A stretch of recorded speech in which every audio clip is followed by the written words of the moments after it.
Hi friends, வாங்க நம்ம இன்றைக்கி தக்காளி ஜாம், கல்யாண வீட்டு தக்காளி ஜாம் பண்ணிக்குவோம்.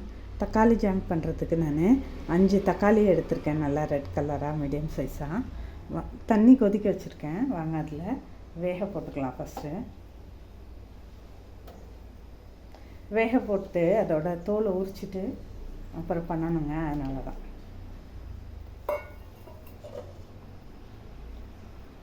ஒரு 10 நிமிஷம் வேகட்டும். மூடி போட்டு மூடி வச்சிட்டோம்.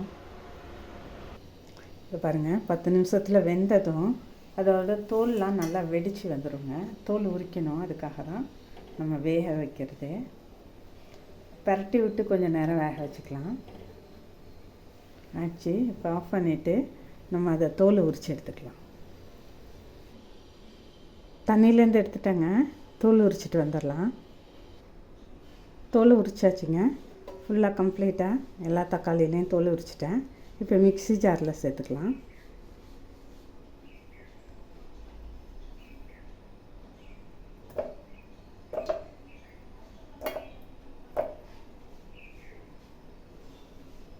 வாங்க அரைச்சிட்டு வந்துடலாம். வாங்க அரைச்சிட்டு வந்தாச்சு. இப்போ தக்காளியை எண்ணெய் சட்டியில் சேர்த்துக்கலாம்.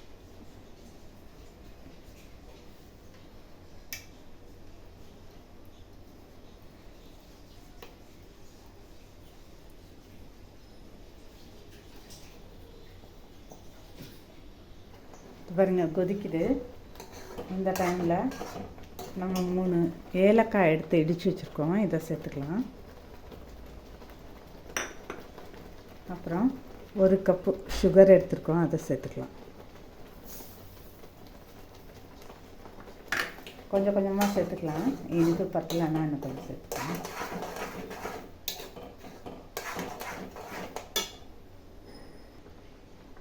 ½ கப் சுகர் போட்டோம்லங்க, அதுவே இனிப்பு போதுமானதாக இருக்குது. ஏன்னா 5 தக்காளி தானே, அதனால் நான் ½ கப் எடுத்துட்டேன். பாருங்கள், தண்ணியெல்லாம் வற்றி நல்லா வெந்துருச்சு. இந்த டைமில் ஒரு 2 ஸ்பூன் நெய் விட்டுக்கலாம்.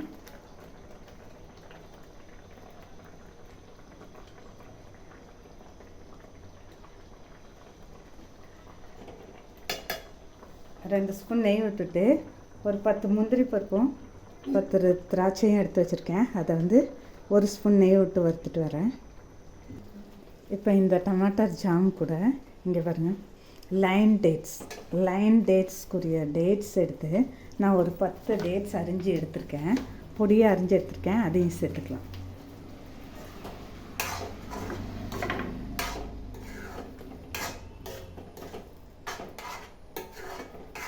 இன்னும் கொஞ்சம் நேரத்தில் ஜாம் ரெடி ஆகிடும்.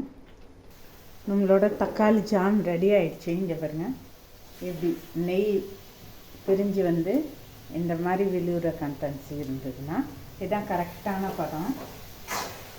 நம்மளோட தக்காளி ஜாம் ரெடி ஆகிடுச்சு. வாங்க ஆஃப் பண்ணிவிட்டு சர்வ் பண்ணிக்கலாம்.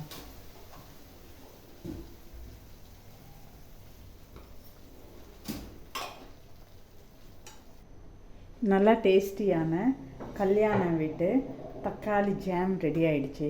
இந்த பாருங்க, இப்படி தான் அழகாக விழணும்.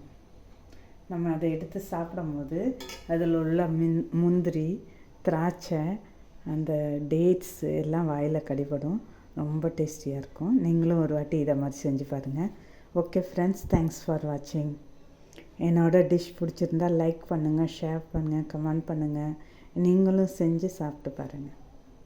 தேங்க்ஸ் ஃபார் வாட்சிங்.